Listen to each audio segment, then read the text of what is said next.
Looking for financial insights you can trust? How do you protect yourself as an investor? What's the strategy? I think it's really simple. I think you just want to be diversified in your portfolio. The Payne family brings real-world experience to every conversation. Well, I think that's the problem right now is, right, a lot of people that are close to retirement, they're taking so much risks. And if we do get a big sell-off, it could derail their retirement. Listen to the Pain Points of Wealth on the Red Apple Podcast Network. Excuse me! Taxi! This is the 77 WABC minicast. Melissa DeRosa, we love you too. So, yeah, thank you. So give us an update. What's going on in New York? Hey guys. Well, it's been another busy day. I don't know if Governor Patterson has been paying attention. I thought that this lieutenant governor We drama got two ex-governors on the phone. interest. We got Governor Patterson. We got Governor Blagojevich. Melissa, I have never heard of what happened. And so for the listeners that don't know, Kathy Hochul, of course, named Adrian Adams, who was the Speaker of the City Council, a very effective Democrat, and to run with her as her lieutenant governor. Then all of a sudden, the Brooklyn County delegation, Democratic delegation, basically withdrew their endorsement not only for Adrian Adams, but for the governor herself. And Truly something. Take it from there, I've never Melissa. seen anything like it. Take it from there. No, so it's funny because a reporter had called me and asked me, before the pick was announced, they said, what do you think about the lieutenant governor pick? I said, I think literally zero. I think the stakes couldn't be lower. Like there is going to be absolutely no impact whatsoever from whoever she chooses.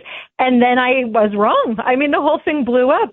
And she somehow managed to alienate. There are a number of Hispanic lawmakers who are upset because they feel like there's not enough representation of Hispanics in high levels of government. We all remember what happened with Judge LaSalle last year. Was it 2 years ago now? He got screwed. He was a good guy. The Court of Appeals process.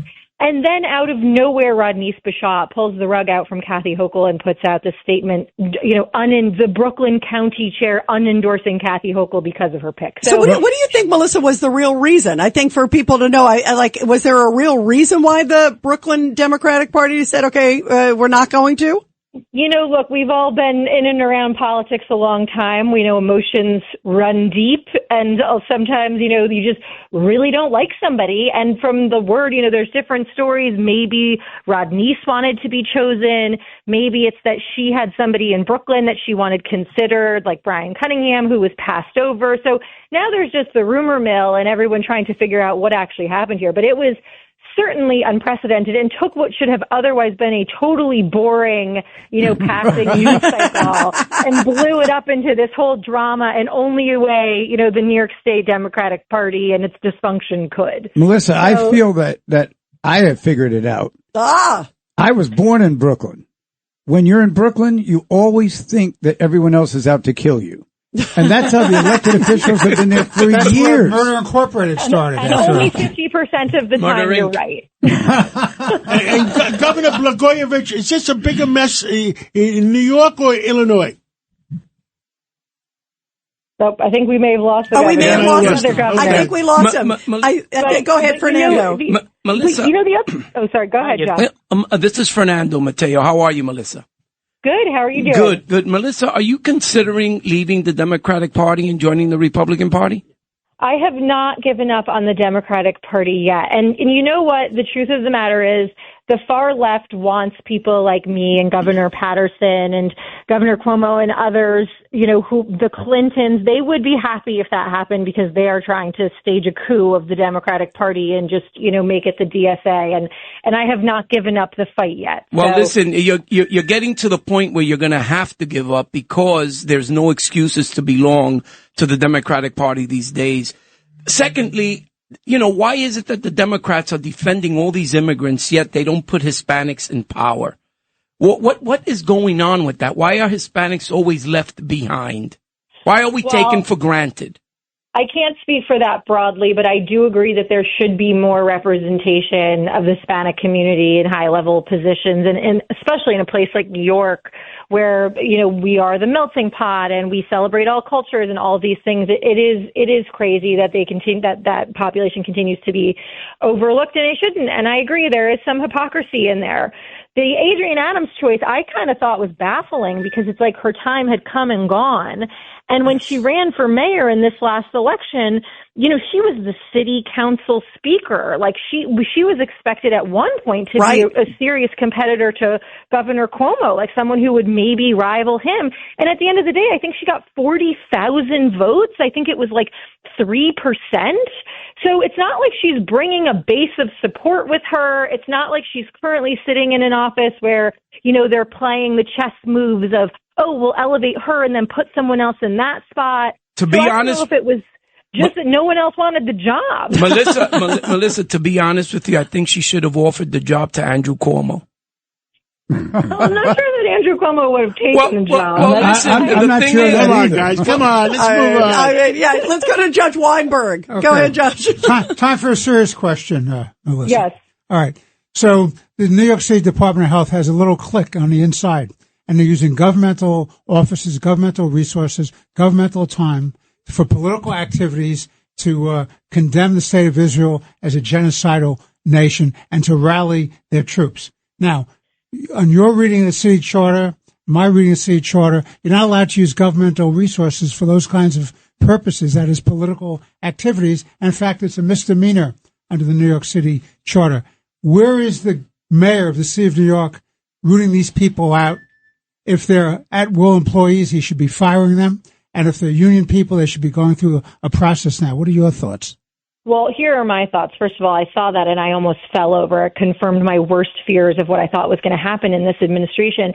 Number one, it's nice that the city council speaker, Julie Menon, came out and said that there should be an investigation. But based on what I've read, she also said, oh, I feel good. I've spoken to the mayor. The DOH is looking into it. No. The fox does not guard the hen house here. There has to be an outside investigation into what's going on. Number one, and zero tolerance, because I fear that they are filling the agencies with zealot activists who are coming into government for one reason and one reason only, which is that they have been activated by the Israel-Gaza issue, and that there could be a lot more of this kind of activity going on within the agencies that we're not hearing about. So number one, there needs to be a real investigation into this and to see if it's contained or more widespread, and it cannot be done by the Department of Health. Absolutely not. And number two, I think that Mark Levine should get in the game here, and I think that he needs to audit this. And I think that there's so many things that this mayor has announced so far. He had announced a couple of weeks ago that they're going to do this agency of mass engagement, they called it. It's going to be an agency of mass engagement. And the first thing I thought of was they're going to put all the DSA, the Democratic Socialist America, they're going to put all their DSA foot soldiers in government-funded positions, taxpayer-funded positions, and it's basically going to be a holding pattern for his campaign. And so I think that Mark Levine is going to need to roll up his sleeves, and I think that he needs to be auditing what's going on. Now, tell everybody who Mark Levine is. Right. He's the new controller. He's the city controller. He's the new city controller. Right, who's close to Mamdani. Is he honest? Is he honest and just, is he an honest guy? I don't know. I've known him a long time. I was going to say, I actually think that he's not close to Mamdani, and you can weigh in, Governor. Yeah, he's much more of a moderate, level-headed, Manhattan Democrat. Good, I'm happy to hear that. Let's hope so. Let's hope so. That's what should be happening, and everybody should be demanding. And I imagine the New York Post, probably the editorial board, will weigh in on this tomorrow. But there should be an independent investigation into this. We need to understand if it's widespread or just within that one agency. And Mark Levine should be auditing exactly what's going on in this agency and also that mass engagement office. Because if you don't stamp it out now, it's going to get out of control. Let's hope so. Melissa DeRosa, we love you. Thank you so much. Yep. Thank you so much for coming on and telling New Yorkers, all New Yorkers, the truth. You should run for office, by the way. Well, thank you. I appreciate that, but I like my life too much. Good answer, Melissa. Good answer. Every week, the Payne family cuts straight to the real financial story. The one question, Bob, everyone's asking is, are we in an artificial intelligence bubble? You've been through boom and bust. What do you think? No hype, no myths. Just what actually matters to your money. Does feel very similar to what we experienced in the 90s. Where are we, though? Are we in 1995, 1997, 1999? Listen to the Pain Points of Wealth on the Red Apple Podcast Network.